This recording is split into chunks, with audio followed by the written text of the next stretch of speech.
So I had a little help from Chat GPT here to word it, but this is essentially the difference. Why galaxies, not stars, as are sites of matter synthesis, and it makes conceptual sense.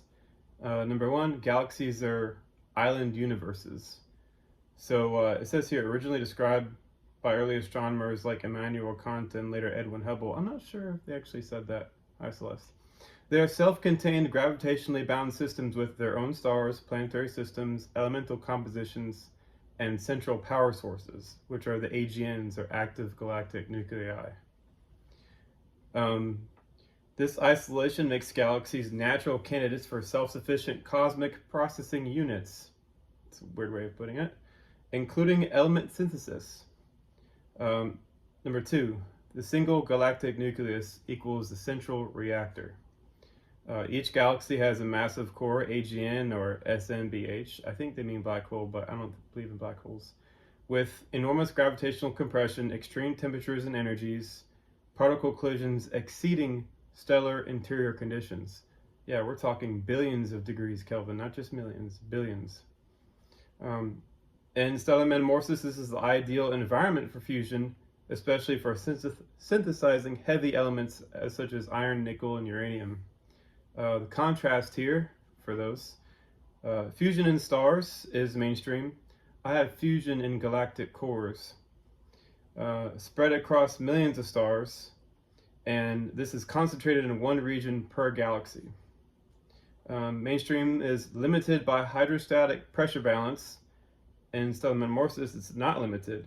Deep gravitational wells create extreme environments. Mainstream has must explain individual element synthesis in many bodies. In SM, its single centralized forge explains uniform galactic metallicity patterns. And number three, here's the big one. Galactic metallicities are homogenized. Observations show galaxies often have metallicity gradients, but similar elemental signatures galaxy-wide. This is hard to explain if every star is forging its own elements independently.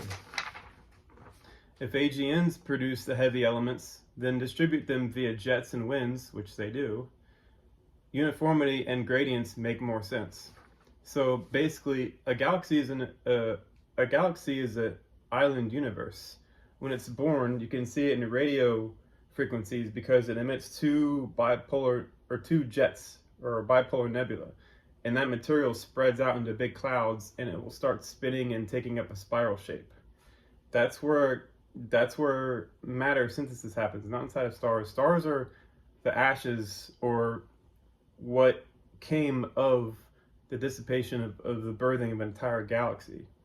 That's why they're independent island universes all over the place. That's where matter creation happens. It's not inside of stars.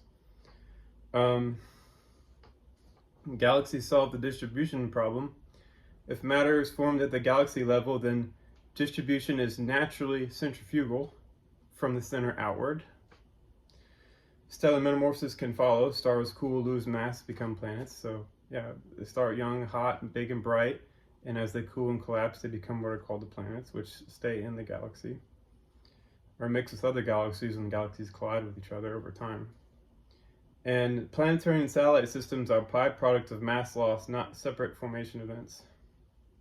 But basically here we have a very big difference in that stars, they're not the place where matter creation happens.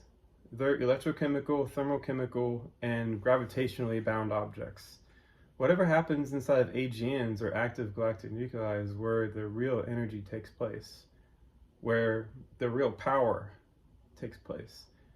And I don't know if astronomers realize that, but it seems as if they're not even discussing it at all. They're always obsessed with taking light elements and just smashing them together really hard, or trying to make them form heavier elements using giant lasers or what have you, whatever they think up next.